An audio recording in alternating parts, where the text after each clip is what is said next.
Hey, this is Anney. And Samantha. And welcome to Stuff Mom Never Told You, production of iHeartRadio.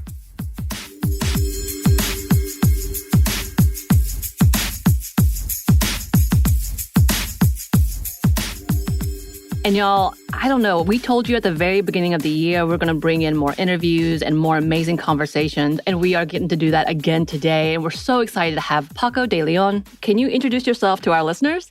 Hi, I'm so happy to be here. My name is Paco de Leon, and I'm a personal finance expert and author and illustrator. And I've had lots of different jobs in financial services, and it all kind of collapsed and led me to where I am now, where I do stuff like this. I go on the internet and I talk to people about money. And really my goal is to help people feel less weird about it. And I do that through financial literacy, so educating you on some of the topics, trying to make things just more digestible and understandable.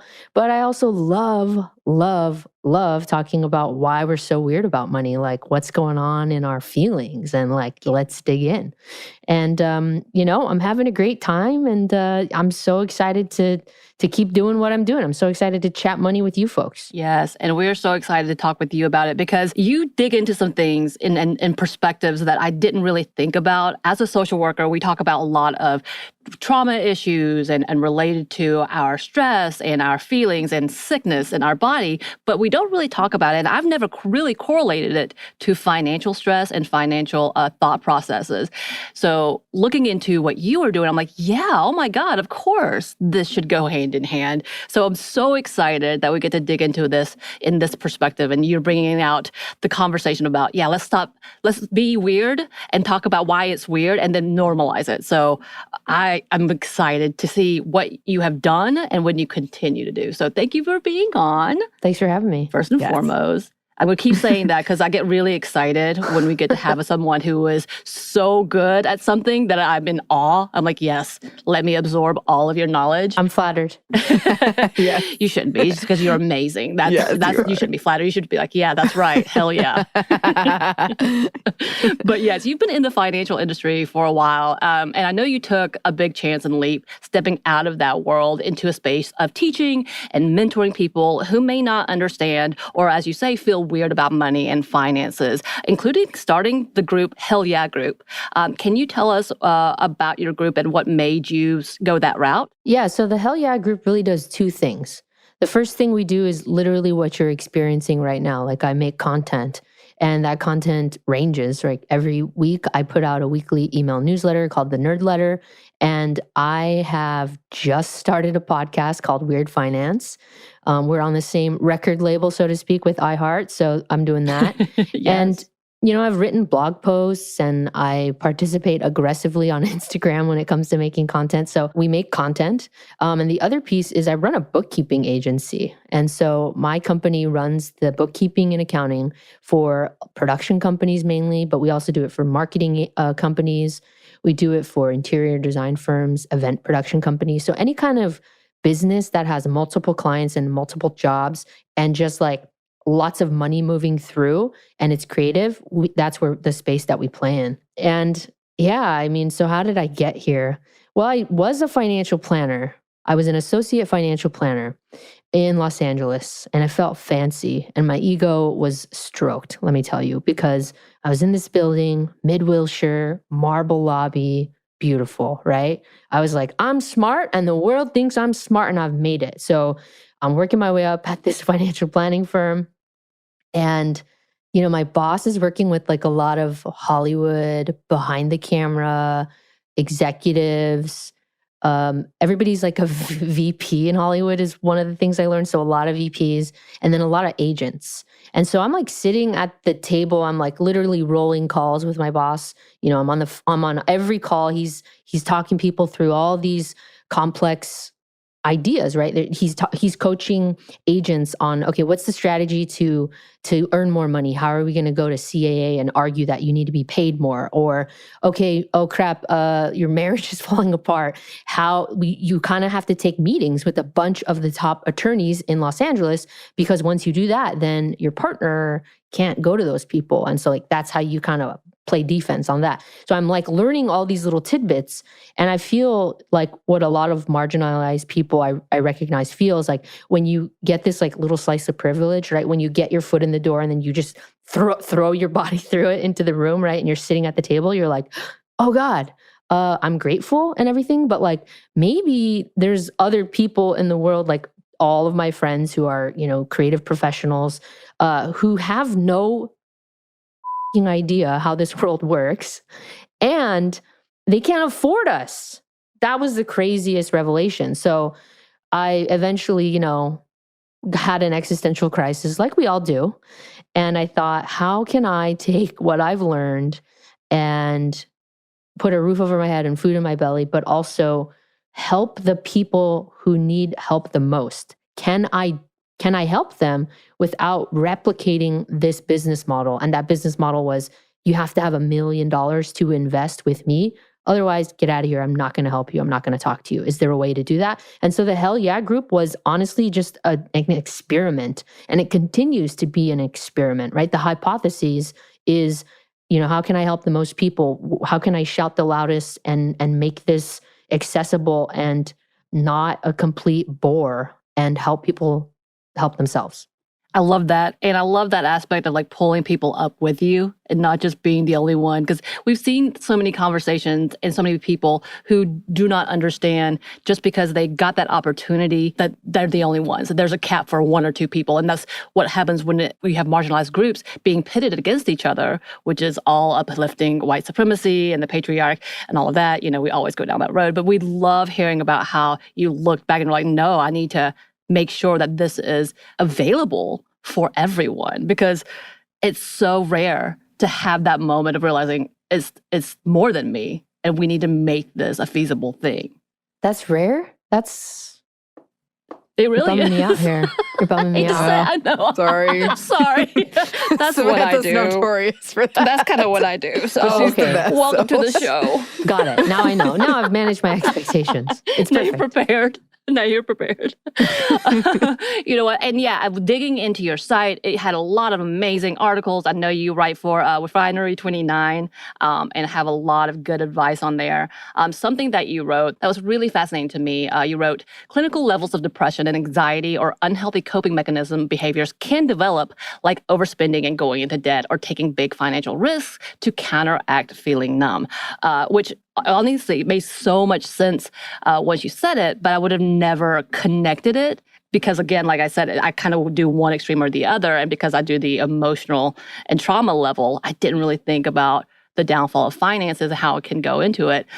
Can you talk about that and how overspending and going into debt can be an outcome of depression, anxiety, or unhealthy coping? Yeah. I mean, the thing about our financial behaviors is I'm not sure why exactly we think that they exist in some kind of a silo, right? Like we think something clicks in our brain and then we're going to deal with our money in a rational way, even if we're like wilding out in other areas of our life, right? So I think it's really important to realize that so much of who we are and how we behave is really interconnected. So, if you grew up in an abusive household, emotional or physical, you might have issues with boundaries. And those issues of boundaries, sure, they can look like you hate saying no to your friends when they want to go out. But then when you like double click on that, it's like you hate saying no to your friends when they want to go out.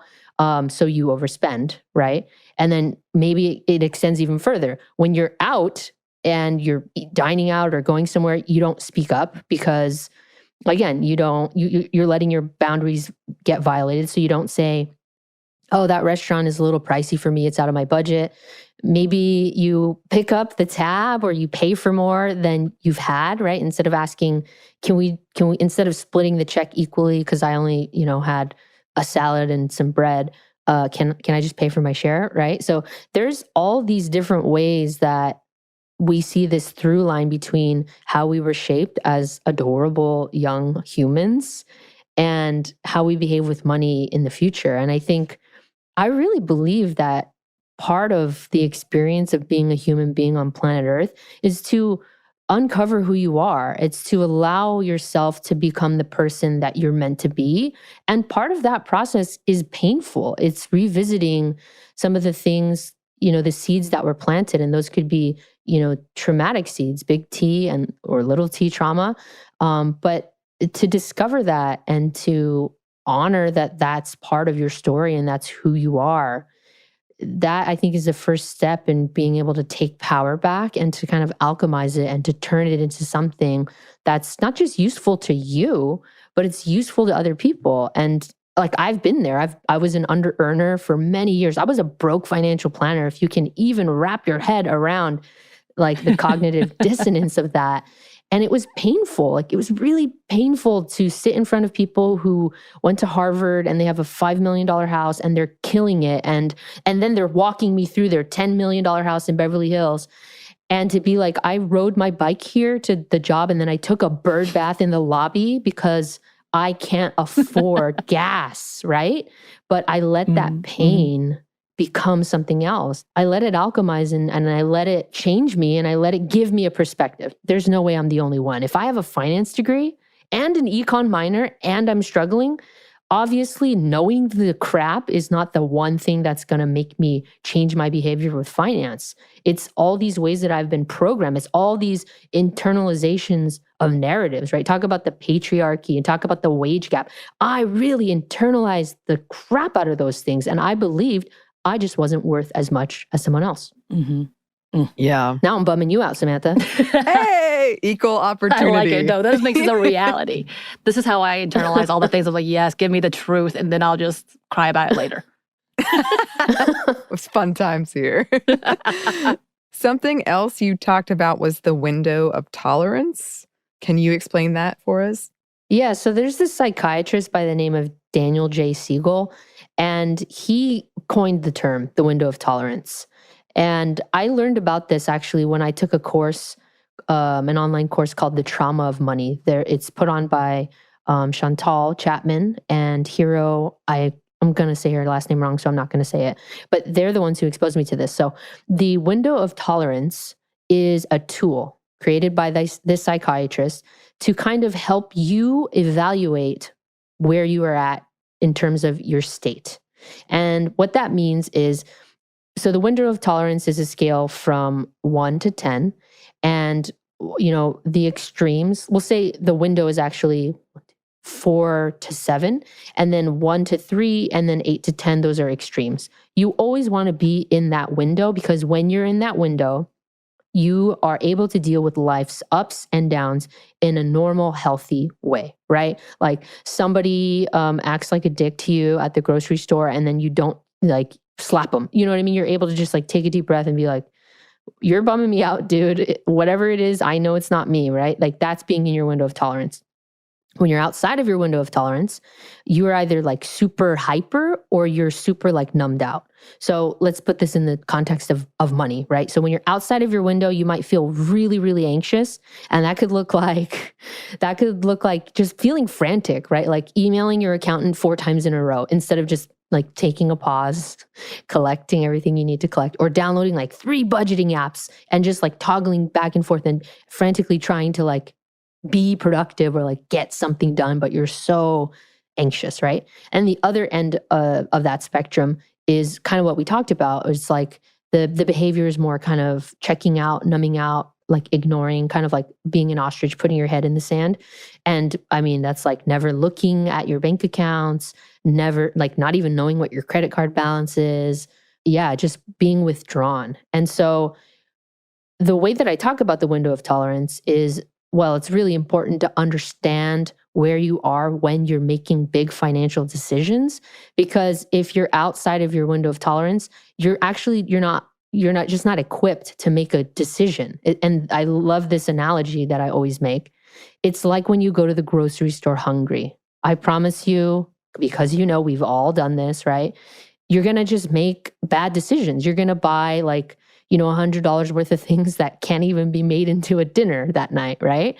And so in the same way that you should like eat a granola bar before you go to the grocery store, you should evaluate, where am I in my window of tolerance right now before I call Bank of America to ask them to lower my interest rate?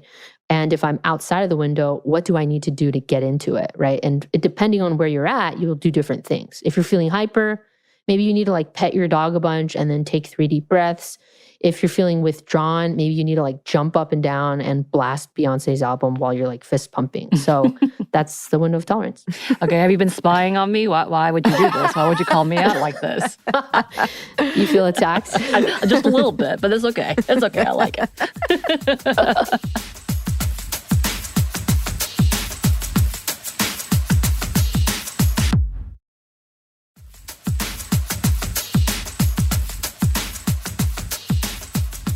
We loved seeing all of these real life applications when you bring out these analogies and let us know, like, this is what it is. And we, again, like I said, relate too well to them. It's kind of like, oh, having that moment of realization of like, oh, this is a thing.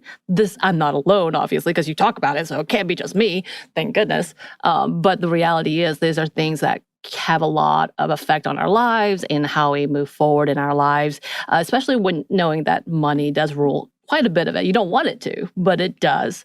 And it does affect how you may feel that day or the big decisions that you need to make, whether it's buying a car, buying a house, not buying a car, not buying a house. There's so many things to add to that, and understanding that level, that window of tolerance, as well as the trauma and then your reactions to it. It's so beneficial. But again, it's not talked about enough. And I think this has a lot to do with just the awkwardness and the taboo of finances, which you talk a lot about, and you're going to talk more about. I'm really excited about the podcast. And you've talked about in your book. And as someone who has struggled until recently, and I mean recently because we've talked about this a lot, we know in social work, you don't get a lot of money. I thought I was doing this for the people, but then really wearing myself down and realizing, oh, I need to overcompensate by having 2 other jobs. And it felt embarrassing to have to do all these things. And again, I had a hard time not seeing it as taboo or not seeing it as a shameful thing or just too weird and too honestly like awkward to bring up. And in your books and in your conversations that you have, you give advice on how to go beyond that. So what advice do you give to those who are trying to confront those taboos, and why do you think this is important? Oh, wow. That is a loaded question. We could be here all day talking about that. Let's go. I'm ready. Okay. I think there's one overarching theme that we can all relate to when it comes to why we don't talk about money. And we can see it probably a lot in our families. There are people who I talk to who are like, nope, me and my family, my parents always talk to me about money at the dinner table. We just talked about money. The great majority of people that I've spoken with, it's just not something they spoke about with their parents. Like, I remember maybe when I was like in junior high, I one day asked my mom how much money she made. She told me at the time, but I could feel energetically, she was like, why is my kid asking me how much money I make, It just it's not encouraged, I think, within families. And then you see that like in society at large. Like if you walked up to somebody at a dinner party and you were like, so it's tax season right now, right? Let's say you go to a dinner party next weekend and you're like, hey, it's tax season. Did you file your taxes? Like, how much did you make last year? People will be like, what is your deal? That's weird. And I don't want to answer that, right? And so there's another way that is reinforced. And to me, the weirdest way that this gets reinforced, and we're slowly chipping away at this. Like legislation has been passed in New York and Los Angeles where I think this is going to change. But in the workplace, of all the places, we don't talk about money, which is crazy because we like, pack our lunch and then we go to the office and then we're just like, hi, coworker friends, hello, da da da da. We're not there. I mean, of course we're there because our jobs can be meaningful, like you were mentioning, Samantha, but at the end of the day, if they didn't pay us, we wouldn't go there. We wouldn't do the work. And so like that's very clear and direct, but then we're not allowed to talk about it with one another. We're not allowed to be like, hey, how much are you getting paid? Or, hey, let's all band together and be like, this guy takes 90%, just take 80% and give us a little, you know what I mean? It's not encouraged. And so I think it's like this tinge over how we behave with money is that in all these areas, it is a big fat no-no to talk about money, right? So now I've set the stage. How do we deal with this? I think we start talking about money, and we could do this in a lot of ways. In ways that in relationships where you feel safe, like close friendships, family, you can start to just say, hey, listen, I've realized that I've felt weird about talking about money, and I would like to start having more open conversations. I was wondering if maybe you felt that way and if you'd like to participate. And, we don't have to get like, fully naked, but you could just start to say things like, what do you love spending money on? Like, what's your favorite thing to spend money on? And you could, that's one way to start the conversation. Or you could say, if you didn't have to care about your paycheck, what work would you do and why do you value that? So positioning the conversation not just around like how much is in your bank account, but more like what do you value in the world and how do you joyfully interact with money, I think is like a nice putting your toe into the talking about money waters. I like that. And of course, listening to Weird Finance. Yes, obviously. Obviously, which we will get to. But first, we want to talk about something else you did because you've done so many things. You also wrote a book. Congratulations. Yes. Thank you. No easy feat, called Finance for the People. Can you talk about the book and why you decided to write it? Yeah, I wrote the book because I knew that if I didn't, I would regret it. I think about my younger self, like I think about 15-year-old Paco and I think about 80-year-old Paco. And when I make decisions, I go to them and I'm like, guys, game plan.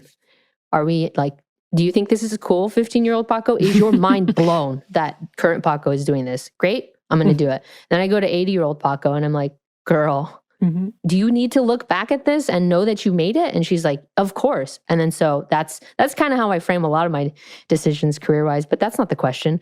The question is, why did I write the book? I mean, I felt the book is a community service, in my opinion. And like, let me tell you, a book is kind of a lottery ticket in terms of money. People are not these days. There are people, of course, who sell 1 million books and they get really rich, but the great majority of people who are writing books, it's kind of like a really painful marketing thing, right? It's like a way to get your foot in the door. And so even though it required so much excavation and so much energy, I really just needed to create a resource for people that felt like there are no resources for me. The only people talking about this are just weird. They're doing it in such a guilty, weird, talking about hell and stuff kind of a way. And like, that's just not my jam, So I just wanted to bring the vibes when talking about money. And yeah, I just really wanted to help people. And if I would not have written it if I thought, okay, there's a good book out there that I could refer people to. So when I think about my own financial planning journey, when I went to school, I wish that this book had existed. And also like a big kernel of truth is too many people were annoying me with their questions. And I thought, okay, if I just put them all in a manual. And so now this is so messed up, but some like random people who are like acquaintances, they'll reach out and be like, hey, can you tell me about how I get started investing? And I'll be like, chapter 15, bro. I love you, chapter 15. Oh no, because we're going to be asking specific things that you wrote in the book. No, this is perfect. This is great because I can be your answer. It's going to be perfect. It's good. It's a perfect setup, right, for people to dig in more. We're just going to give a preview for our listeners so they have to go and buy the book and understand this is really needed. And it is. There's so much good information in it, as well as exercises to break down the taboos, finance, debt, and wealth in this. I really enjoyed that, as well as the illustrations. Amazing. You did that, right? I did. Yeah. Thank you. It's so good. Thank you. But for so many of us who grew up with boomers, again, money was something that was thought of as private and impolite to talk about. And you correlate that with the basis of trauma, as we talked about earlier, which, again, makes sense. How did you come to this correlation? Why do you think it's important to address the trauma in relation to finance? And why do you think it needs to be broken down and I know the answer, but I want you to say it in the way that is an exercise for us to have tangible solutions. Okay, yeah. I kept seeing that people were not acting in their best interest when it came to money. And that was curious to me. So I would go, what's going on there? Okay. What's the common denominator? One of the other things that I thought was really interesting was you could, like, it didn't matter how much money people made, right? Even people who were making just barely enough to get by, and people who were making $1 million, tons of money, they struggled with the same thing, right? Why are you not acting in your best interest? And then I struggled with it too. Again, the cognitive dissonance of having a finance degree, having an economics minor, being in a financial planning firm where I'm an associate financial planner, and being like, what I'm really struggling with my finances in a very rudimentary, elementary way. Like, I'm just not earning enough, and I can't get myself to negotiate. I can't get myself to speak up and stand up for myself. And I'm like caught in this chaotic kind of whirlwind of everything feels unsafe and everything feels uncertain. And it took me a while, but I'm from California. This is a very California answer. I started meditating somewhere between 2010 and 2013. I can't really remember when the practice was like full on, but I started playing around with it because I had heard about a lot of successful people doing it. And I was like, it seems like it's free and you just sit there. So let me just see what this is all about. And the power of meditation is it allows you to not be so attached to every thought you think. And I think our society has a big problem with this, where somebody believes something and then they think that is who they are. It doesn't have to be. It could just be like your current perspective on the picture of life and all the players. And you can change. You can look at things from new angles. You can pretend to be another person in the story and look at that perspective. And you can see how, like, in a big, big way, that would make society a better place. But on a smaller level too, it helps us just not feel so attached to the pain, right? The things that have happened to me, the way that I have been mistreated and the injustices. Yes, they're real, but let's not identify too closely to them, because once you do that, I think it's then hard. Again, you have these blinders on, and then it's really hard to try to come at life and solutions from other angles. And yeah, being able to do that was the first step for me, because then I wasn't so activated every time I looked back on these very traumatic experiences, these very traumatic events. I could kind of look at them with a sense of awe and wonder and be like, that's interesting that the way that I grew up, where I felt like everything was a little chaotic and I never felt entirely safe because I went to 13 years of Catholic school and they told me that if you're gay, you're you're messed up at your core, kid. And I never felt like I could share who I was, and I never thought I could be who I was. That's really interesting that is bleeding into, I can't ask for what I want, because once I say I need more money, man, you're going to fire me, or my livelihood's going to be taken away, or we're not going to be cool anymore. This good relationship I have with my boss, it's going to be killed, right? So I had to learn how to even look at those core wounds in a way that I wasn't just going to have a breakdown and just spiral out. And I really credit meditation to helping me do that. That's awesome. Yeah, and I know you do write a lot about that in your articles as well. And yeah, kind of going back to, because I added so many questions, why do you feel like tangible exercises like meditation and like these exercises that you put in the book at the end, why do you think that's important for us to undo some of that? So the exercises are important because, if you've spent any time exploring the world of self-help, pretty much everybody, not pretty much everybody, but a lot of people kind of point to this, and I've already pointed to this concept, this idea that the state you're in really matters, right? And we can look at this from different angles, right? We can look at this from like a biological perspective and say, like, your nervous system, how you have to learn how to regulate your nervous system, because if you don't, you're in a constant state of stress. When you're in a constant state of stress, you're making decisions, again, that are not based in a cognition. You're just reacting. You're having this stress response. You're always kind of like, about to burst. And that's no way to live with your money, and that's no way to live in general, right? It's like you're not showing up as your best partner in your partnerships. You're just not showing up as your best version of yourself. And that's a disservice to you. That's a disservice to everybody around you. So these tangible exercises, they help you recognize that we have the power to change our feelings, which is insane. In the moment, we have the power to change our feelings. And in the long term, we can teach our brain how to lean towards other tendencies, right? And so now we're looking at this from like a neurological, neurobiological perspective, right? So the exercises are ways to kind of click in and to snap you out of the state that you're in. And they're also tools. They're tools that have worked for other people, and finding the tool for you is what's important. And so I want to expose these tools to people. For some people, sitting quietly will work. For other people, they have to take a walk. Somebody else might really want to just like stare at trees for 15 minutes.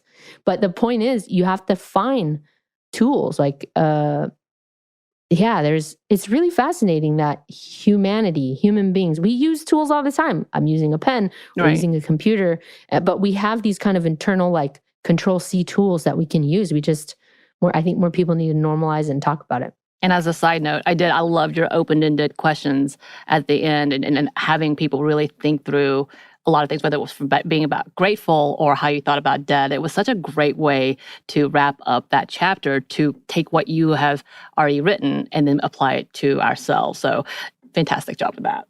Thank you. And can I also put a button on that and say that, a lot of people learn by just absorbing information. Like I love to just put a book on like 2 speed and just jam it into my brain. Not everybody's like that, my partner is not like that. She needs to mechanically grab a thing and then kind of work through something, and then she understands the process. And the tools, the exercises, it's a way for those people to dig in and to actually go through the process themselves. So it really sticks. Mm-hmm. Yes, we're all about that too. So. Yes, love it. Love it. Perfect.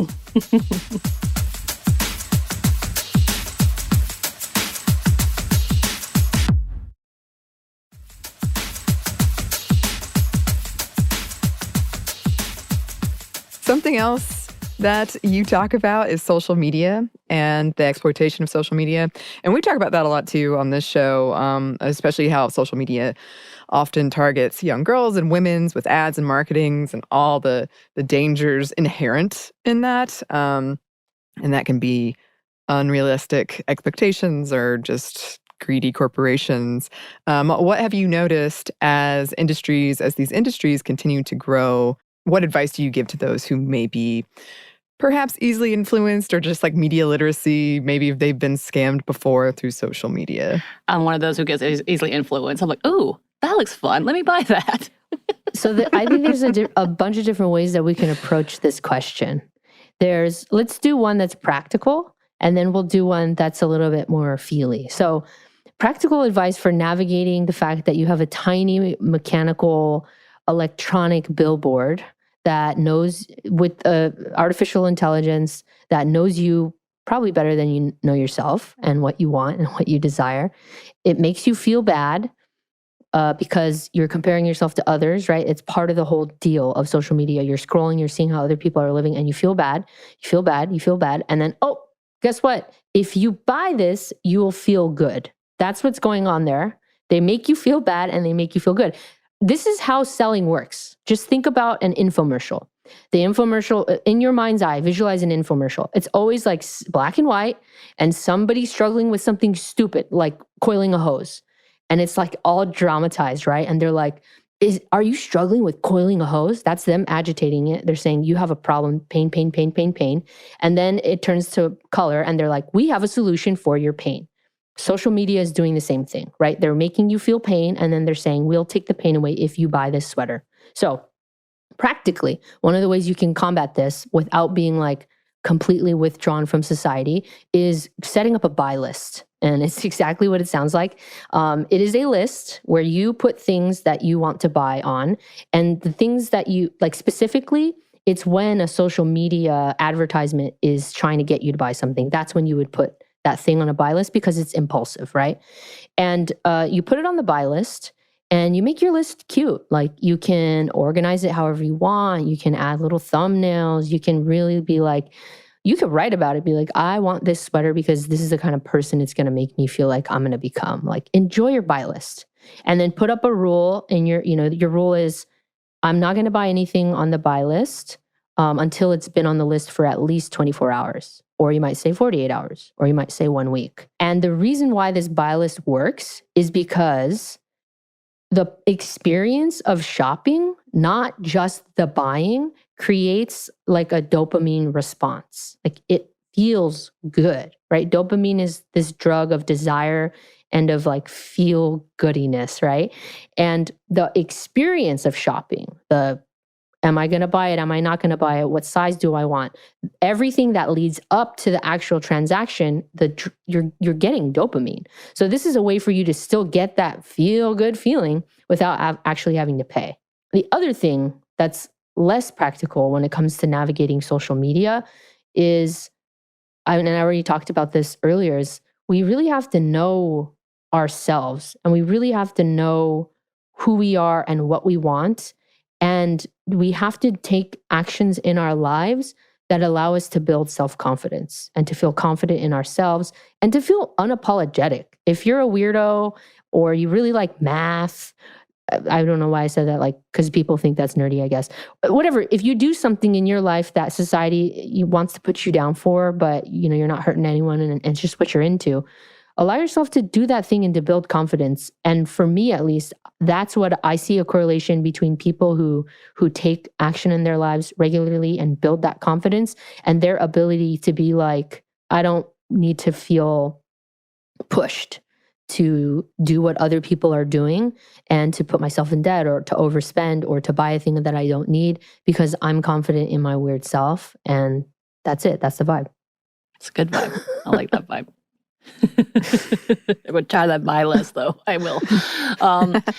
Okay, so we're about to go down a little darker road. Again, this is my thing. I apologize. But when it comes to finance, we can't talk about it without talking about some of the dark past and dark history of it, and even just the dark indications of it today, such as things like credit scores and high-risk loans that often target and penalize those who live from paycheck to paycheck. These people are often already marginalized people due to their monetary stance or any of those abilities to get the better jobs or whatnot, not being able to go to college, not being able to get the loan, all of those things. And as someone who has worked behind the scenes in the finance world, what have you witnessed when it comes to the predatory practices behind financial companies like this? Oh, you want stories is what you want. I do. Let's go. Okay, so when I was graduating college, the last 2 years I worked as a debt collector for a very big bank. And actually, I felt not terrible working that job because people were coming to me or I was reaching out to people and they were saying, I'm struggling. And I would say more than half, 75%, maybe even more. They were just, it was an oversight or it was, some kind of unexpected expense. It wasn't something crazy. Like one time a guy hit a deer 2 times in a month. And that's why he had to deal with that. And I was like, I'm from California, never heard that. But it was a job after that that was really crazy. I went to a job fair in college and I spoke to this guy who was the manager for a firm that no longer is around. So maybe I could talk about it. Hopefully nobody sues me or anything. But the firm was called Wells Fargo Financial. And it's like some subsidiary of Wells Fargo. Wells Fargo is a regional bank that mostly exists in the West. And if you just Google like Wells Fargo and like, there's a lot of articles about how crappy they were to their customers. So I'm like, 21, don't really know anything. This guy sells me the job. And so this is summer of 2008, right after the housing crisis, or as we're kind of heating up and the ass is falling out of the housing market.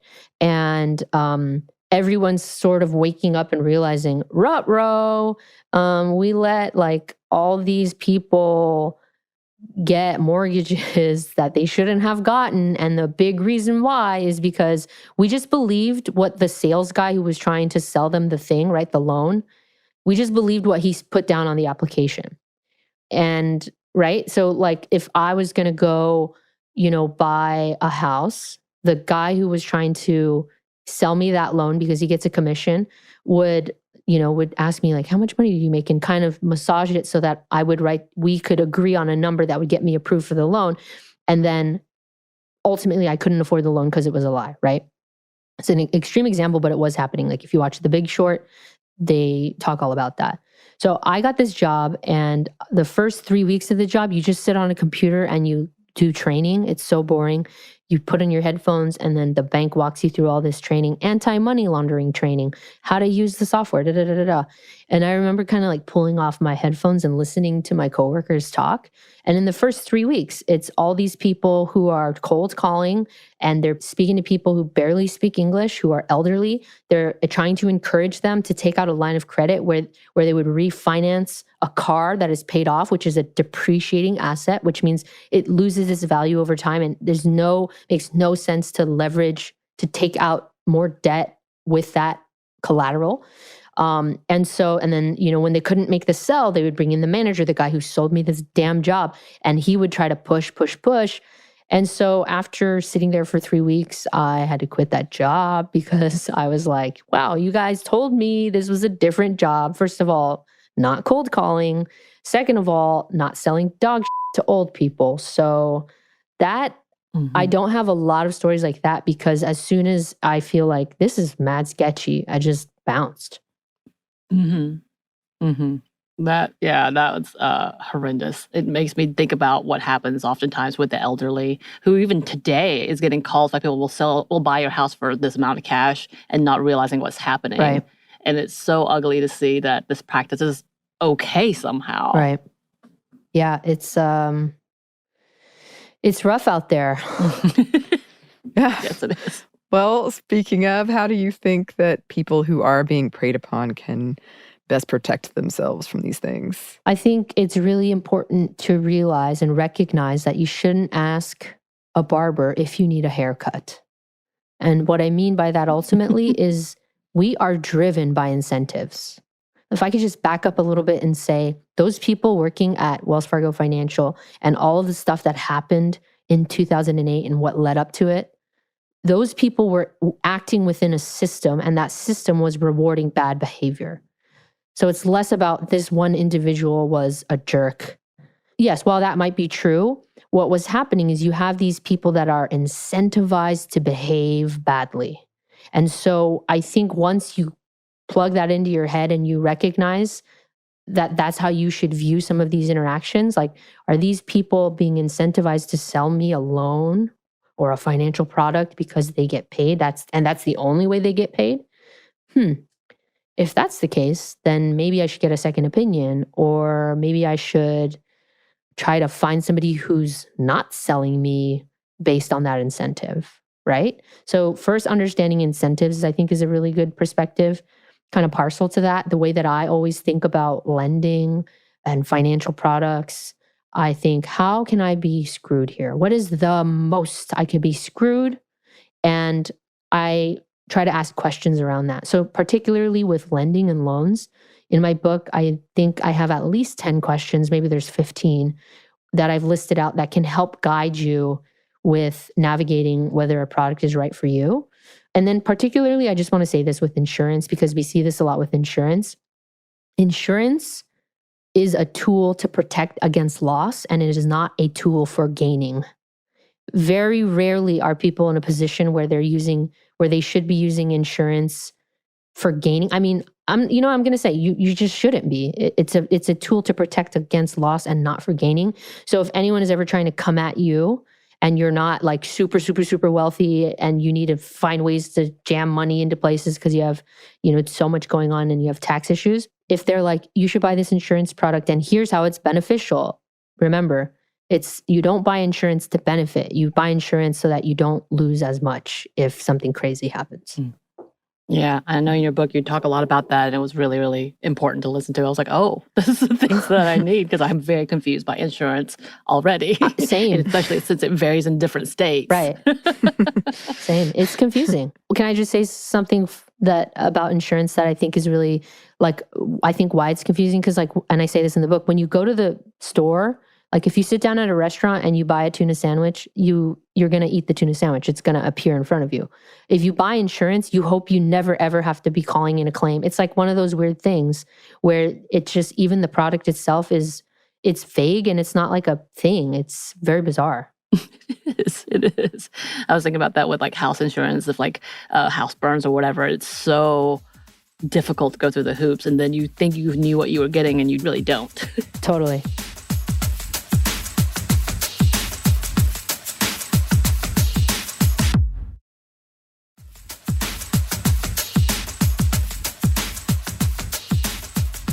I do want to talk a little bit more because, especially when we talk about predatory and abusive practices, we've talked previously before on the show about financial abuse and how it's often used to keep those who are in domestic violence situations or in abusive situations from being able to leave those dangerous situations. And one thing that seemed kind of obvious but doesn't get talked a lot about, enough about, is how the system, when I say the system, the patriarchy in itself, created a structure of power through, I would say, traditional gender roles as a way to keep women in marginalized communities in these oppressive situations. And digging into your book, you do talk a little bit about the system as it was set up. And in your studies, what have you seen that continues to hold that type of structure up today? And how do we as a society, do you think, try to break it down when it comes to debt and finance? Man, if I really knew the answer to this, I would be like president of the world. So let me just lead with that. Should be. Oh, gosh. How do we as individuals fight against a system that has been created for us to not have power? I think there's a lot of different ways. I think we can do things individually. One of the reasons why I tell the history of a lot of things when it comes to finance is because I think it's important for people to realize some of this stuff is not that old. Like 401ks came out in the 1970s. Credit cards were, like in the 50s. Credit scores, not that old. And one of the things I think that we're struggling with so much is the fact that like our grandmothers couldn't have bank accounts and credit cards.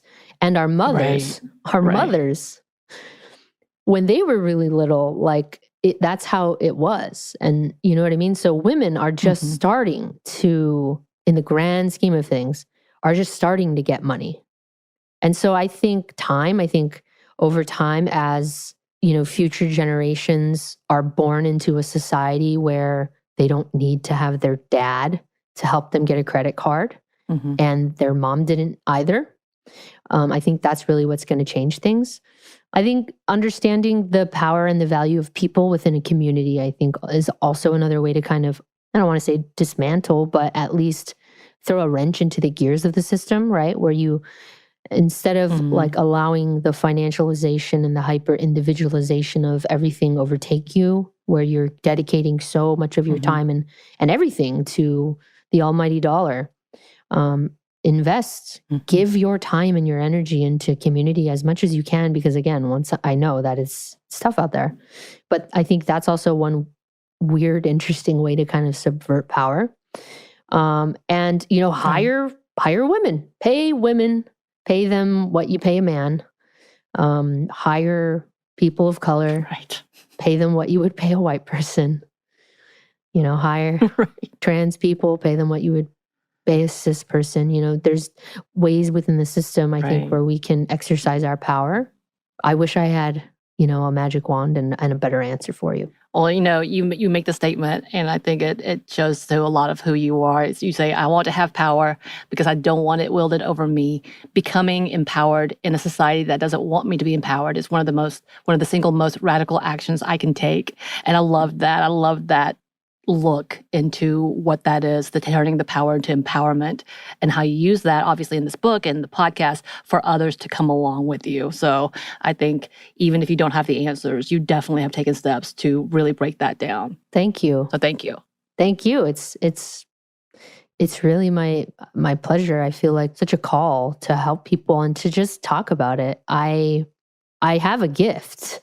The gift is that I can talk about money. I can make people feel really at ease when it comes to conversations with money. And I know that's what made me good in all these financial services jobs. It's what made me a good collector. I made somebody feel comfortable and seen, and I was empathetic. And I'm just so happy. I'm so glad that technology exists and I can do this on a larger platform, that I can speak to more people and that I can help people feel better. It's if I didn't do that with that gift, what a waste. So thank you for having me on the show and Thank you for helping me amplify my message. Yeah, well, speaking of, you do have a podcast coming out about finance, specifically weird finance, as we've been talking about, alluding to this whole time. Can you tell our listeners about it? Yeah, Weird Finance is a podcast that is trying to help people feel less weird about money, one conversation at a time. And I'm going to be speaking to experts in the field. So I'll talk to financial planners. I'll talk to attorneys that specialize in estate planning. I'll try to speak to insurance people to help us understand insurance. But I'm not just going to limit these conversations to professionals. I want to talk to people who are navigating the system. And specifically, I'm speaking to entrepreneurs and freelancers. And the reason why I'm choosing that group of people is because they're in this system where they have to do everything. They have to understand how to price themselves, right? How to charge a certain rate and how they arrived to that rate. They have to have the conversation, make the sale. They have to do the invoicing. And so I think that they have a unique and, it's just a different perspective about money, and they're forced to confront it on a regular basis. They think about risk differently. And so I'm going to ask super nosy questions, whoever will tell me how much they made, or, what are some of the things that they've struggled with? What were their financial fumbles?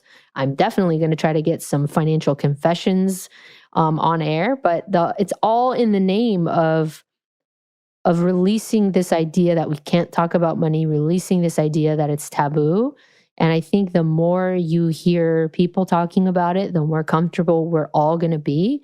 And in a high tide, all boats rise. And I think, I'm just trying to help people navigate the system, feel better about their finances, and make a little bit of progress every week. And we did get kind of like a tease from your producer, super producer, Ramsey, who let us know that you're going to have some atypical guests. Yes. As well as the typical, I think we heard something about, financial kink, maybe some therapy. I was like, what is all of this? Yeah. This is amazing. So it's not your typical. Definitely not. Yeah. financial information. I spoke with a financial dominatrix and a financial astrologer. That's amazing. And we're really, when I say weird, it's weird because we're weird about it. It's weird because money is weird. We all just have this society-wide delusion that this thing is valuable, and how you can double click on certain kind of aspects of the world of finance and see that it's a lot weirder than what meets the eye. And the more I get into my career, the more I realize, well, I don't know anything. And I'm curious. And I'm going to play the role for the listener of asking dumb questions. So I hope everybody enjoys hearing me ask dumb questions and explore the world of money. Yeah, because obviously, as you can tell, I need all of the straightforward, basic answers. I got you. But I also love being entertained. So this is amazing.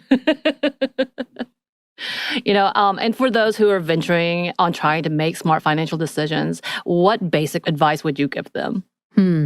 So we already talked about the state that you're in. That's really important. So starting to recognize how you feel when you're interacting with your money, when you're looking at your statements, when you are interacting with authority figures like your accountant. How are you? How do you feel in your body? One other really practical thing that I think everybody can do is this idea of splitting the check. We've all gone out to dinner with friends. We've all split that check, right? We split it up between whoever we're having dinner with. I want to encourage people to do that with their paycheck. And what I mean by that is thinking about splitting your paycheck into 3 broad categories: your essentials, which I call your bills and life; your non-essentials, which I call your fun and BS; and your things for your future self, which I call your future and goals. When you think about your spending in this really broad context, I think it allows you to kind of feel a little bit lighter and freer, and you're not so zoned in on every single line item.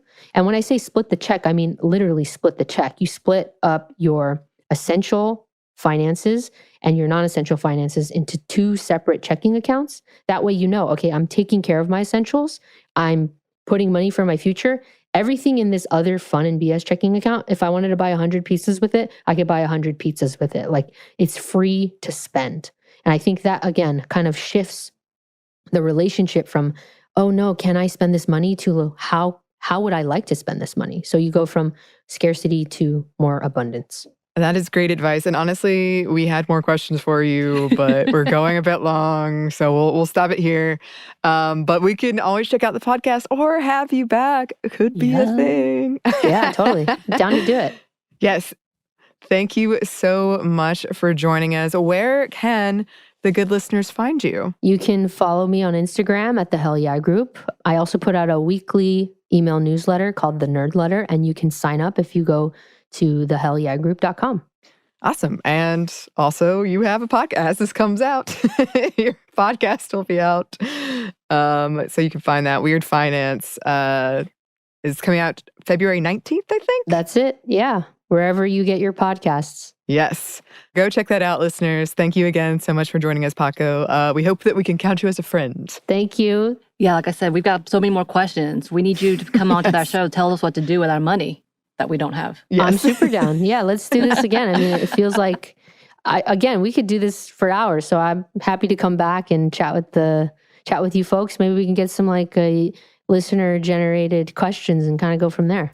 Ooh, yeah. Yes, Love that idea. that'd be good. Love that idea. All right, we'll schedule out a date. In the meantime, listeners, if you'd like to contact us, you can. Our email is stephanie@momstuff@iheartmedia.com. You can find us on Twitter at momstuffpodcast or on Instagram and TikTok at Stuff I Never Told You. Thanks as always to our super producer, Christina. Thank you, Christina.